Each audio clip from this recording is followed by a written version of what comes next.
rational functions. So yesterday, we were just looking at rational functions that had the basic transformations done to them, right? So we might put a +2 in the bottom to move it to the left 2. We might put a -7 over at the end to subtract 7. We might stretch it, we might reflect it, but we were looking at several different transformations like those. Today, we'll be looking at, we'll start by looking at a few of those easier ones again, but then we'll be looking at what happens if we have ones that look like this, x + 4 over 2x squared minus 7x minus 4. So we got to look at those. All right, so we are going to be talking today about a graph being continuous or discontinuous. So if a graph is discontinuous, you cannot trace the graph without picking up your pencil. So for example, if I try to trace this graph right here, I'm good over here. This is all continuous right here, continuous, continuous, continuous. But when I get right there at -2, I am going to have to pick up my pencil, jump up to this side, and continue tracing, right? So I would say I have a discontinuity at x equals -2 because I had to pick up my pencil at that point. This can also be the case sometimes, well, I'll get to that in a moment. So the one type of discontinuity that we are going to see is a vertical asymptote. We've already talked about those, right? A vertical asymptote, the y value goes to infinity or -infinity as x approaches a given value. So in this particular case that we're looking at, if I put here this dotted line right here, this dotted line would be x equals -2, right? As I approach that line, as I get closer and closer to that line, as I approach from the right side, what's happening to my y values? They're going up. What are they going to? Infinity, right? As I approach from the left side, as I get closer and closer and closer to that green line, what's happening? -infinity. That y value is approaching -infinity. It's going down, right? So you can have an asymptote. They might be the same. They might go both to positive infinity. They might go both to -infinity. You can have like we have here where they go in opposite directions. You can also just have like a sort of one-sided vertical asymptote. Natural logs are a perfect example of that because all of our logs had a vertical asymptote, but it was just like the graph is only on one side of it, right? So from either side, if you approach your y values approach positive or -infinity, you have a vertical asymptote. So for this particular graph, we would say that we have a vertical asymptote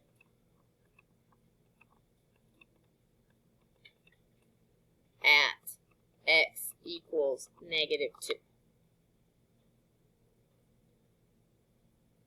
Notice what happens if you try to plug in that value, -2. What would you get if you tried to plug in -2? I get undefined because I'd have 1 over 0, right? So, so that's going to be a key factor for these here. Okay? All right, so that leads into what causes a vertical asymptote. It's when you have a 0 in the denominator that is not canceled out. Okay? And we'll talk about that not canceled out here in a second to show you what that means. So, we are asked here to find any vertical asymptotes that may be possible. All right. So when you're asked to find vertical asymptotes, you want to look at the denominator and see what values would give you 0. Right? So you're thinking to yourself, x plus 7, what is going to cause that to equal 0?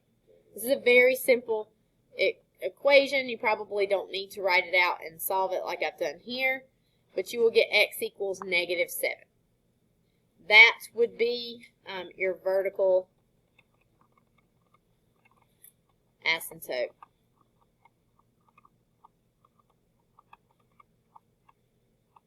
For example 1 here. Okay? Now, when we look at the second one, our denominator is more complicated. So I need to be thinking here, I need to be thinking what would cause x squared minus 3x plus 2 to equal 0. Okay? To find that, I need to factor, right? Or I could use quadratic formula, or I can complete the square, but factoring is what you want to do here. Much faster. So if I factor this, it would be x minus 2 and x minus 1 equals 0. So I would have x minus 2 equals 0. That would give me x equals positive 2. I would have x minus 1 equals 0. That would give me positive 1.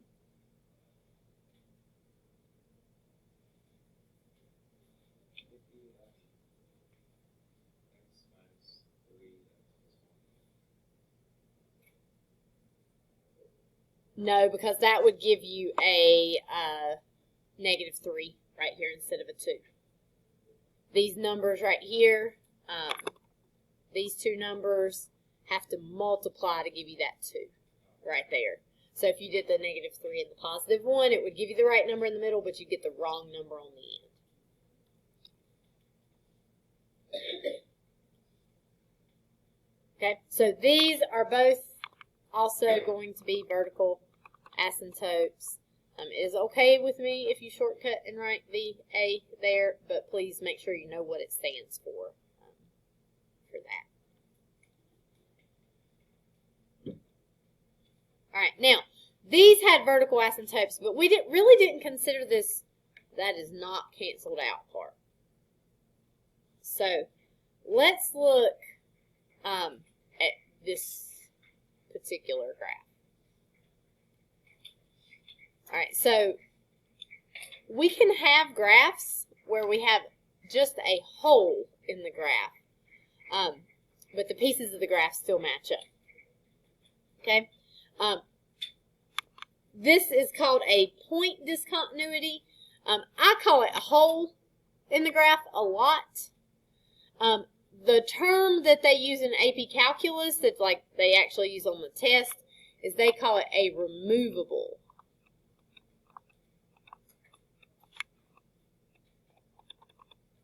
discontinuity.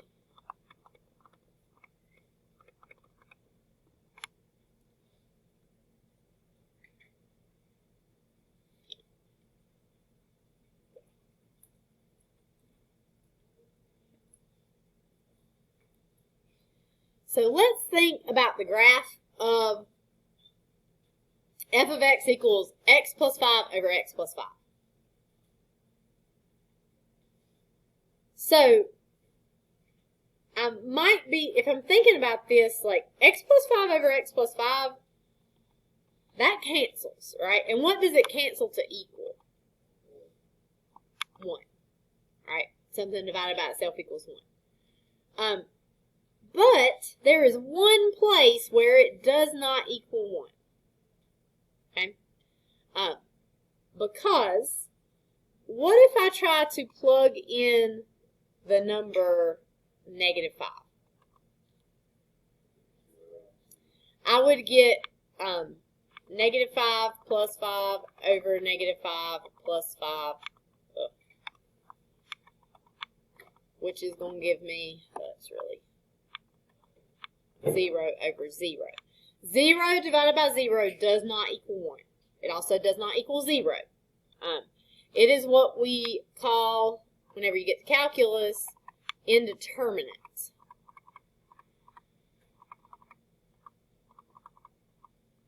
Let's see. Let's see what Siri says about it. Hey Siri, what is 0 divided by 0? If nothing is divided by nothing, then there's nothing to divide or divide it with, and the division never happened. So my answer is no. Yeah. She used to tell a story. She used to tell a story about Cookie Monster. Like, she'd say, if Cookie Monster has 0 cookies and has 0 friends, yeah. But she's changed her mind on, yeah, maybe there was a, She still sounded kind of rude though. yeah, she was a little rude. So, we would call it undefined as far as there actually being a value there. But we can't plug -5 into this. Anywhere else, we're just going to get 1, right? Like if I plug in 2, then I'd have 2 plus 5 over 2 plus 5. 7 over 7, which is 1, right?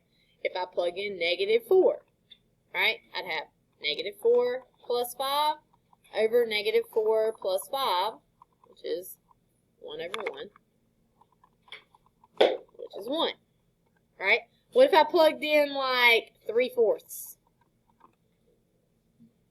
I'd get like 5 3/4 over 5 3/4. Still 1, right?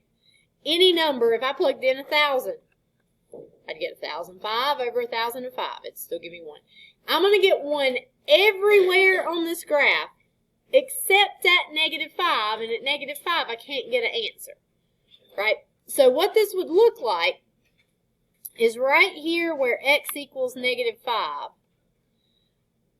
I would have just like a horizontal line at 1. Everywhere except right here, I'd have a hole in the graph. And we show that by putting an open circle there. So all the way up towards -5, you're still getting 1, even if you plug in like -4.9999999. You still get 1, right? It's only whenever you hit exactly theoretically at that 1 point that you get -5. If you try graphing this in Desmos, which I will do for you, you don't need to get your calculator or your computers out. X plus 5, oh, do that first. X plus 5, X plus 5 over X plus 5. If you graph it in Desmos, it graphs it like it's a solid line. The reason is because a point, by definition, does not have any width. So Desmos is graphing that right here at -4.9999999, you still get 1, right? So it on either side, that's so close to 5 that it looks like it exists. But if you do click here, if you can ever get right at the -5, it will put an open circle there and tell you it's undefined, but it doesn't graph it with that open circle shown. But if we're graphing these to depict what's happening, we put an open circle there. All right, and this is what we call a point discontinuity. It looks like just the line y equals 1 everywhere except at this one place where you have a hole in the graph. Okay, so if we see that we have factors that will cancel in the top and the bottom, it's going to cause a hole in the graph. But there sometimes are combinations of holes in the graph and vertical asymptotes in the graph. So let's look at some other problems here. Okay, so a hole is caused by a 0 in the denominator that cancels out. So for this, we're going to find any discontinuities and describe them. I'm going to put a note right here. Discontinuities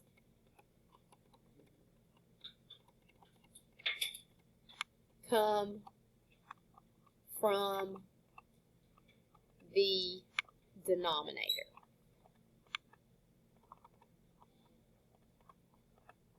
Okay.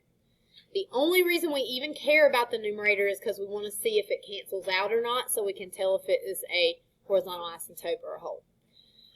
So we're interested in when that denominator is 0. The easiest way to find that is to factor it. So I'm going to leave the numerator alone because it will not factor. And then in the denominator, I'll have x and x. What am I going to get here? Plus 5 minus 3. That gives me the positive 2 in the middle. And when I multiply, positive 5 and negative 3, I get negative 15.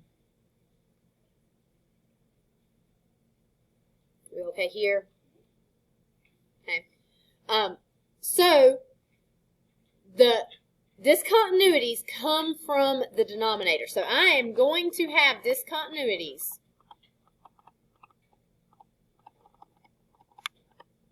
at x equals negative 5 and x equals 3.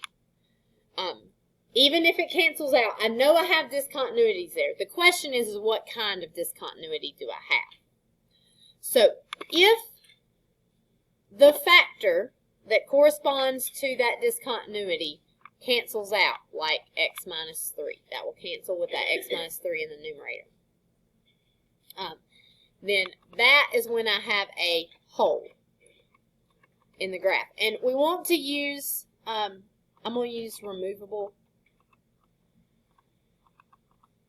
discontinuity there because we'll see that a lot. You also might see the term point discontinuity. Any of those three, hole, removable discontinuity, point discontinuity, that all mean the same thing. Yes. It is still a discontinuity, yes. Now, this x minus 5 did not cancel out. So that's where we have a vertical asymptote.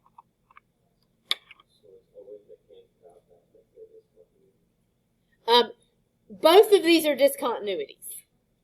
So if it cancels, then it is a hole in the graph, or a removable discontinuity, hole in the graph. If it does not cancel, then it is a vertical asymptote on the graph. But basically, like, I went ahead and wrote down x equals negative 5 and x equals 3 before I even looked at what canceled, because whatever's in that denominator is going to give you a discontinuity, for sure. So the negative 5 and the positive 3 are guaranteed. The only reason we even look at the numerator is to tell if it's a hole or a vertical asymptote. If we look at the graph of this real quick, just to get a picture so we can see, I had x plus 3 on the top. And then I had x plus 3, x minus 5. Is that what I had? Okay. On the bottom, you can see right here at x equals 5, I had a vertical asymptote. That's pretty good, easy to see. But if I go over here to negative 3, if I can ever get there, it's hard to get there. To have those signs backwards. On the bottom. Oh yeah. Yeah, let's change those. Does that look better? Let's make that a negative 5.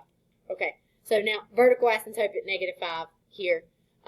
If I look over here at positive 3, you can see it looks like it's continuous right there, but you have a hole in the graph at that point.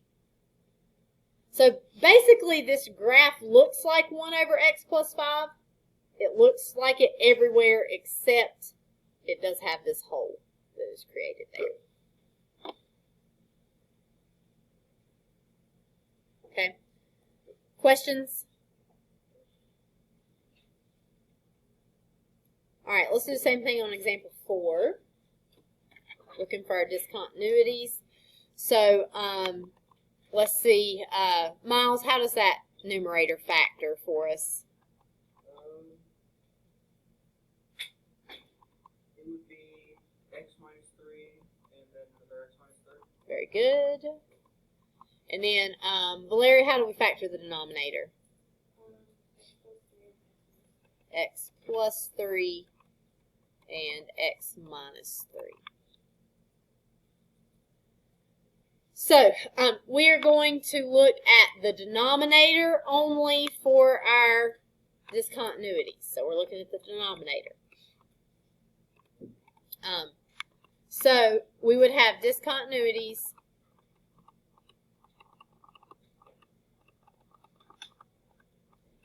at x equals negative 3 and at x equals positive 3.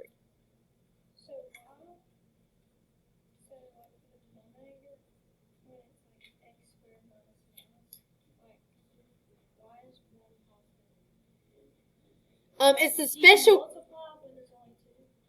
Yeah, it's a special case of factoring where the middle terms cancel out. So, like, if I multiplied that back together, I'd get this. So, you're thinking of it like it's this x squared plus 0x minus 9 because you're missing that middle term. So, those numbers need to add together to give you 0. The only way you can really do that is to have a positive and a negative of the same number.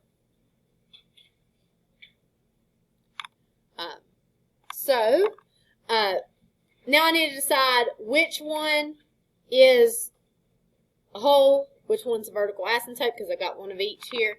The x minus 3 cancels. So where it cancels, we have a whole or a removable discontinuity, point discontinuity. And which one is that? Negative 3 or positive 3? It is positive 3. So we have a hole in the graph here. And then the x plus 3, that corresponds with x equals negative 3. That did not cancel in the denominator, so that one is our vertical asymptote. Now, a lot of times students want to try to use this stuff from the numerator that's left over that didn't cancel. Don't do it. It's fine to have zeros in the numerator. If I have 0 divided by 5, what does that equal? 0. It's okay to have zeros in the numerator. So the only reason we even factor that numerator in the first place is to know if anything cancels in the denominator. So if you end up with something in the top that you didn't use, leave it. You don't need it from the numerator. Okay? All right, questions? Yes? So, would it only one of those x minus 3s on the top cancel? Correct. So, that would be the other. Right, that other one is on the top, but since it's on top, we don't really worry about it. But what it does mean is, like, this graph, it's going to look like the graph of x minus 3 over x plus 3 everywhere except for where you've got that hole in the graph.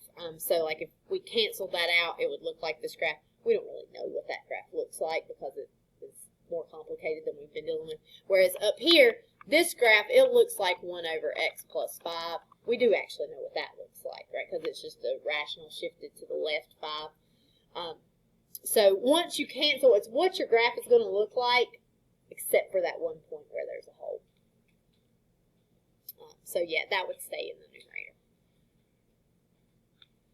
Okay, discontinuities here. What would we have here? We only look at the denominator. Okay, so if we're only looking at the denominator here, Macy, where would we have a discontinuity?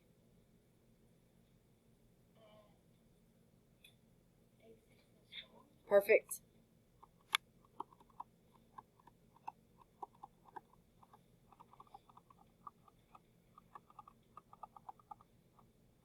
Does it cancel with the numerator? No. So what type is it? Vertical asymptote. Right? We don't do anything with x plus 3 in the top. So in the top, it's just there for us to see if anything cancels. Okay. Yes.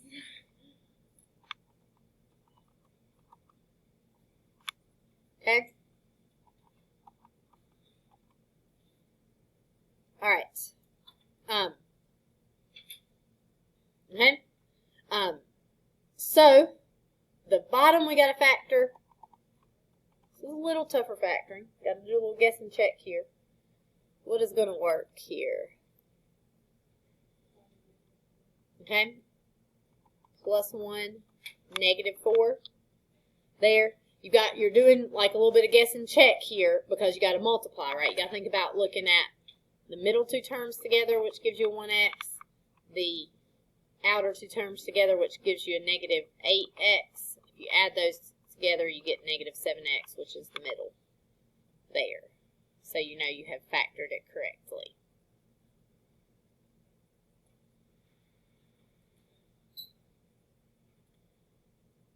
All right. Does anything cancel? It does not. So we're going to end up with discontinuities at 2 places, and both of them will be vertical asymptotes because they do not cancel. So discontinuities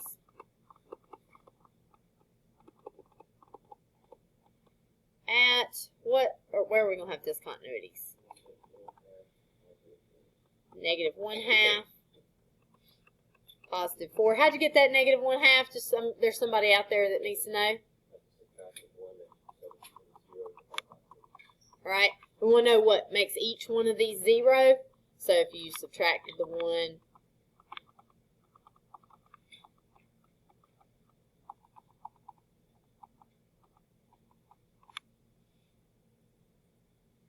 there, so that's where we get the negative 1/2 for. Obviously, we're doing the same with x minus 4, but we usually do that just in our head. Okay, and since neither one of those cancel, both of these are vertical asymptotes. So this graph is going to have 2 vertical asymptotes.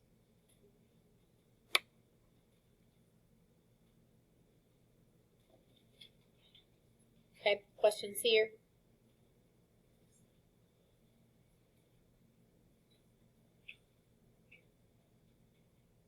All right, so another way they may ask basically the same type of question is to ask where a function is continuous, or ask if a function is continuous on the interval. So if a function is not discontinuous, it is continuous, right? Basically, if it does not have any discontinuities in that interval, then it is continuous on that interval. Okay, so the questions here are asking, is the function continuous on the given interval? So if I've got 3x minus 7, what kind of graph is that? Okay, I'm hearing continuous. Specifically, what does it look like when you graph it? It's just linear, right? This is just a line, right? Lines are continuous everywhere. They don't have holes. They don't have vertical asymptotes. They're just continuous everywhere. So since this is just a line, it really doesn't matter what this interval is. It is continuous on any interval that you could possibly give. So you would just say yes for this.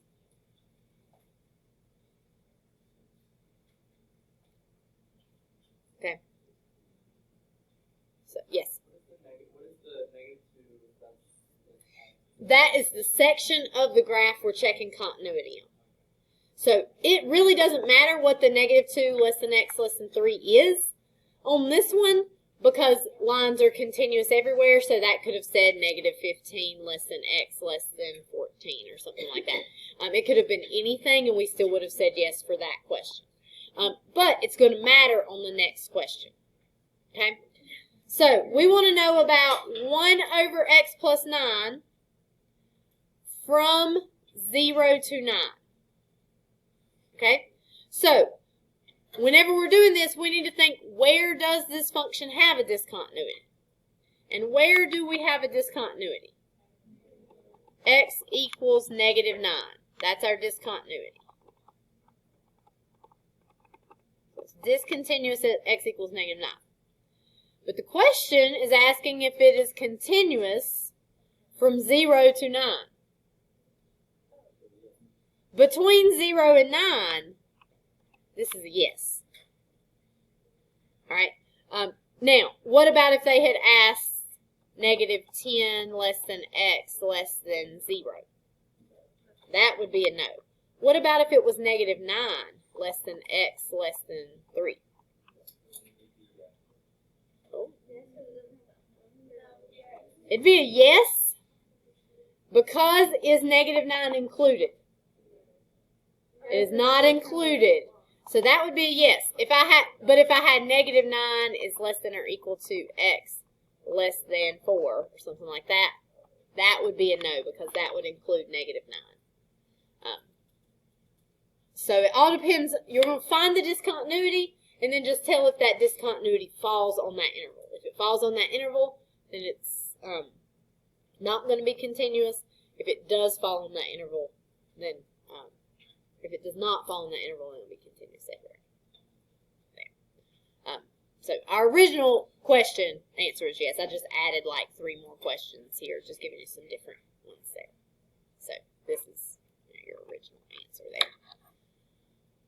All right. Let's see, Lily. Where do we have a discontinuity for this next one?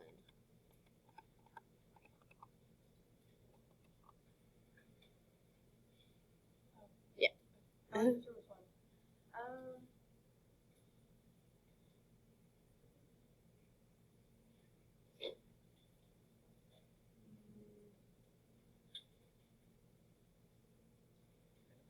right, Lucian, what do you think?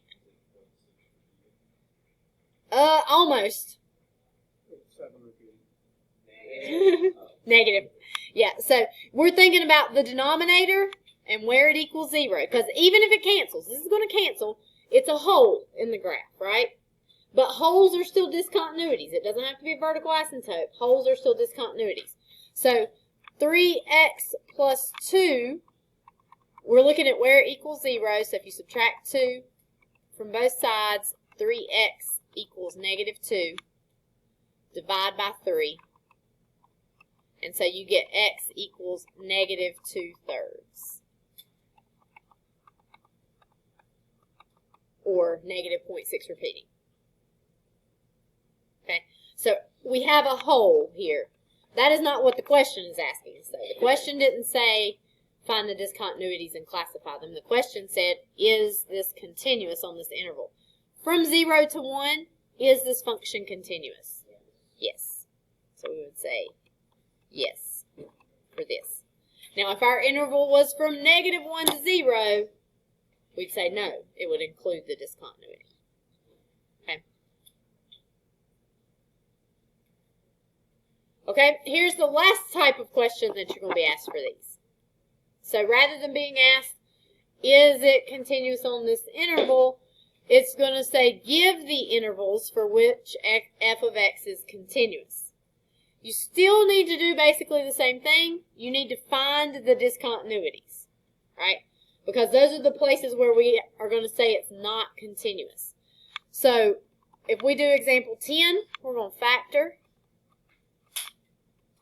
top and bottom. Bottom is going to be x plus 4, x minus 4. Top will have 2x and x.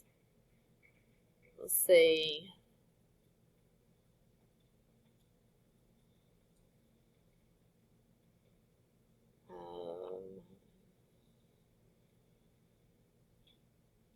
Minus 4 here. Plus 3 here. Does that work? We're checking. That'll give you a 3x here.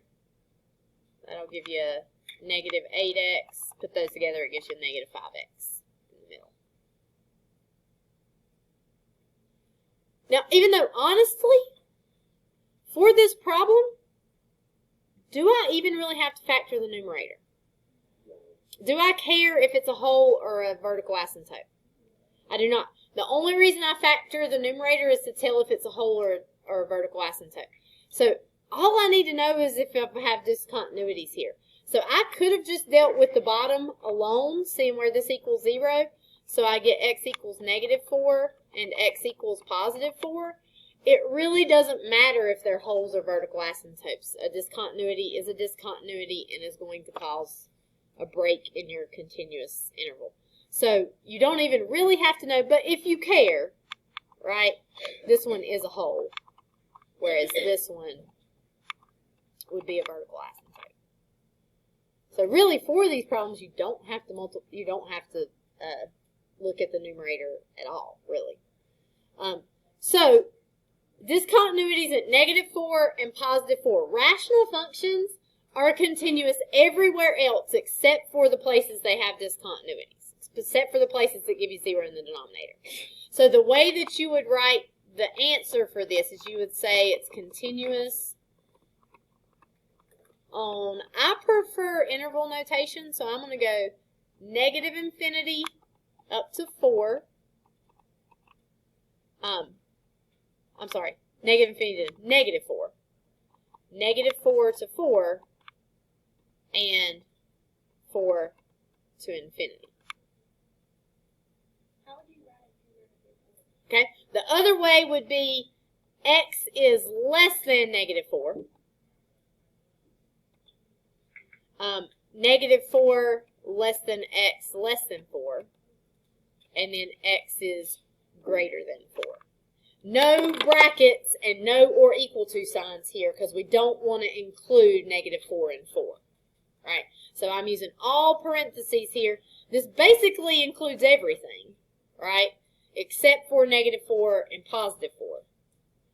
Or I could use inequality notation, but I don't use or equal to signs for anything because I don't want to include 4 and negative 4.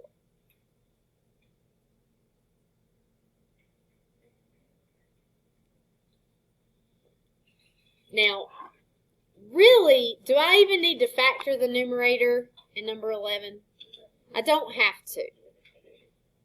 But I'm going to because I want you to know how to factor that numerator. And you may see it show up on a different type of problem where you do care if it's wholes or asymptotes, so I'm going to. But technically, I don't even have to do that, right? How do I factor x to the 4th minus 81? X squared minus 9 and x squared plus 9.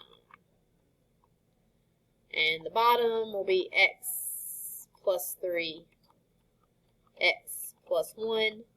The bottom's all I need, so I know x equals negative 3 and x equals 1 are my discontinuities. I'm sorry, negative 1. But if I did care about wholes and asymptotes, what can I do to this numerator? Do I have anything that will factor further?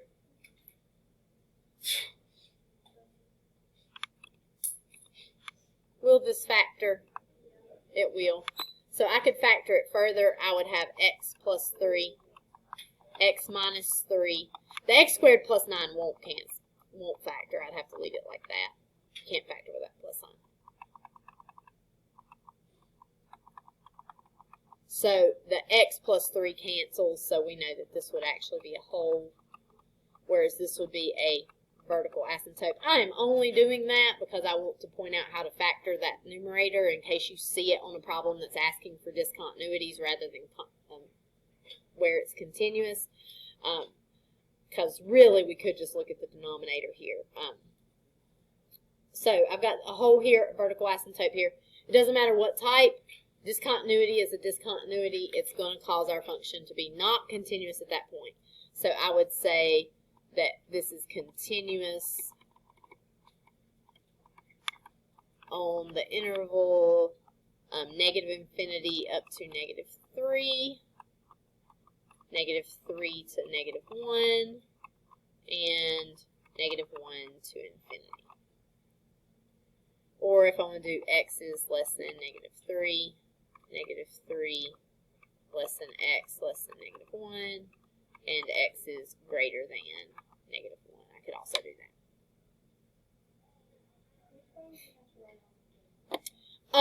Quiz is going to be probably going to be multiple choice on one like that, so it just depends on which is given.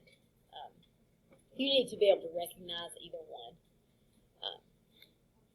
Usually questions like that are going to end up multiple choice because it's too hard to, having to type it in is too difficult. Okay, questions? All right. Here is our last one. That little squiggle there got moved down somehow. I don't know if it printed wrong like that on your paper, but it's this is a piecewise function here. There's not a good math equation editor in this software, so sometimes I have to get creative with how I do these.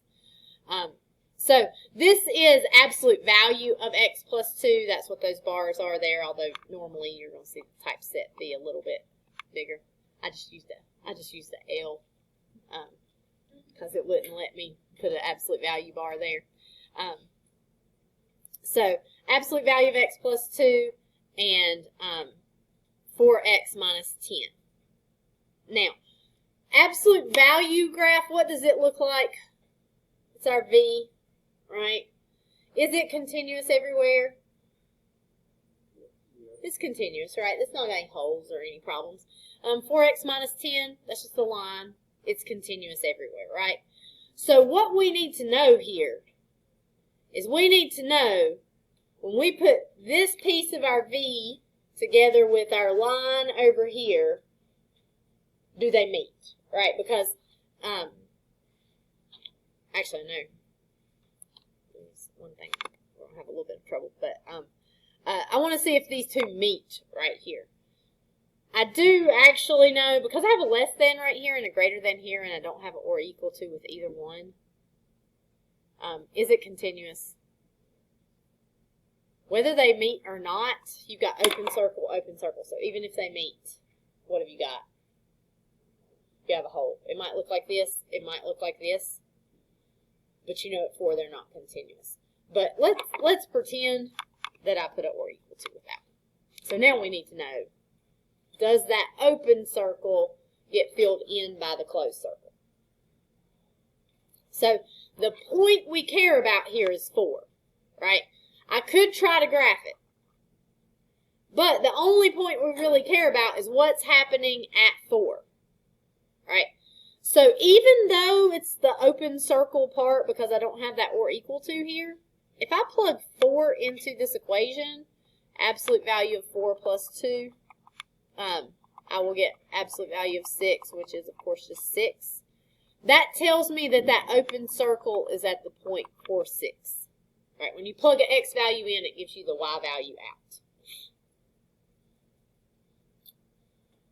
So I plugged in the 4, I got the y value out. It's going to be an open circle because it's not got or equal to right here. But my open circle is at 0.46. So if my closed circle is going to fill in that open circle, then they need to have the same value, right? So if I plug in 4 here, 4, excuse me, thank you, 4 times 4 minus 10, that gives me 16 minus 10, which is also 4, 6. So if it is my new modified problem here, where I have an open circle with a closed circle filling it in, I'm getting the same number for both of these when I plug that 4 in, then this one would be continuous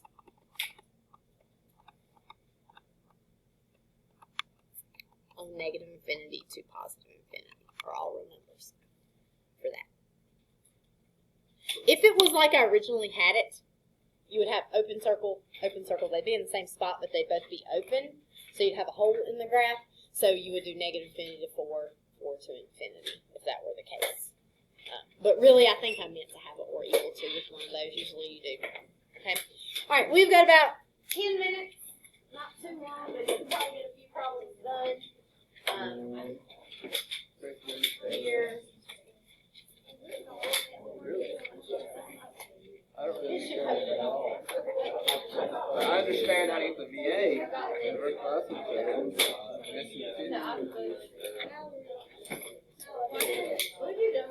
All right. We got a few minutes left.